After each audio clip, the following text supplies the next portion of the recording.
All right, I'm going to show you how to use this Bowdabra bow maker that I found. So first you're going to use this wire. It is bow wire. You can find it at Amazon, Walmart, Hobby Lobby, anything like that, and they have it. You're going to start out by doubling it, and I'll get just enough that it will fit lengthwise on this machine. You want to make sure that you leave a loop on one end, just like that. And then you're going to take it and you're going to tuck it down through that slot, and I actually take it and I tuck it under the sides of it so that it stays tucked under, so I don't end up losing the wire as I am threading my ribbon back and forth.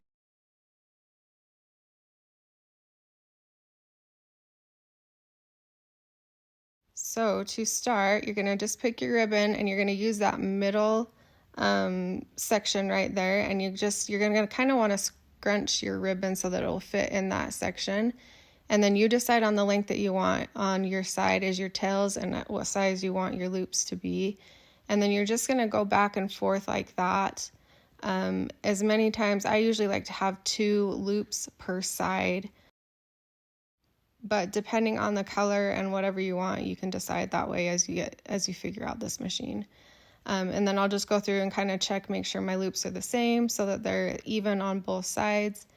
And then you'll just kind of finish off. I like to finish so I have a tail on each side.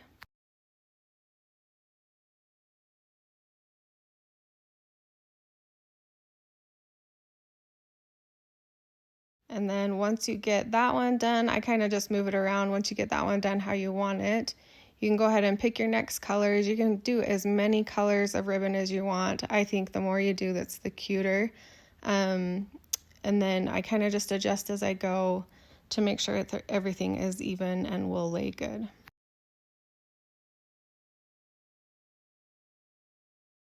It's also good to use different sizes of ribbon as well. That way it gives you a little bit of variation on your bows.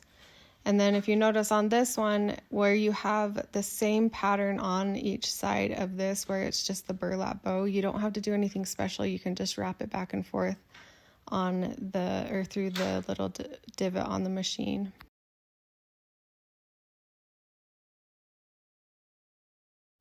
As you go through and cut your ribbons and do your tails, make sure you leave your tails a little bit long so that way at the end when you're trimming them up, you have a little bit of give room. So as I go along on this one, you can see that this is actually a one-sided ribbon. So as I get the one side through the middle, you'll see I'll twist on the other side so that the pattern color is always up. When you twist the ribbon, you want to make sure you do it right at the center so that you're not seeing that on your ribbon. You can kind of see me kind of mess with the ribbon and straighten it out as I go so that I don't get a weird crinkle in the bow. There are so many different ways that you can make bows with this machine. This is just one way that I do it. This specific door hanger that you can see on the left of my video is pretty busy, so I didn't want to do too many patterns or end with that pattern green on top. So I just do a little brown just to kind of soften it.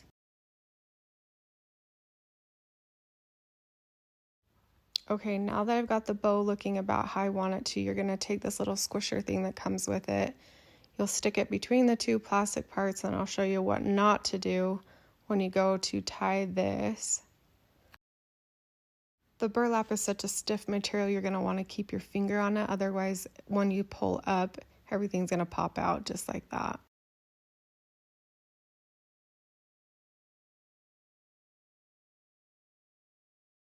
So as you can see, I keep my finger on the center of this as I pull the 2 sides up. You have to kind of finagle it. And then you're going to stick the 2 tail ends through the loop, and then you'll pull it tight while it's still in the center, and then pop it out, and then you separate the 2 ends, as you'll see I'm going to do here. And then I tighten it and I flip it around, and then I'll tie a double knot on the back so that I can flip it back around and adjust it how I want it.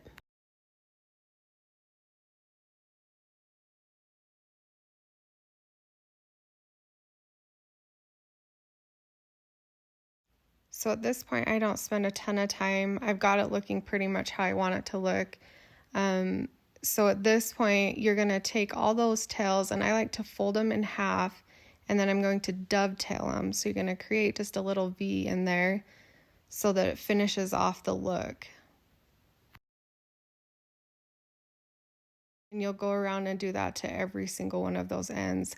On my decorative mesh bow, I don't do the dovetails to that end. I just leave it square and I just cut it to the length that I want it to be. And I actually wait until I get it on the board before I decide that length.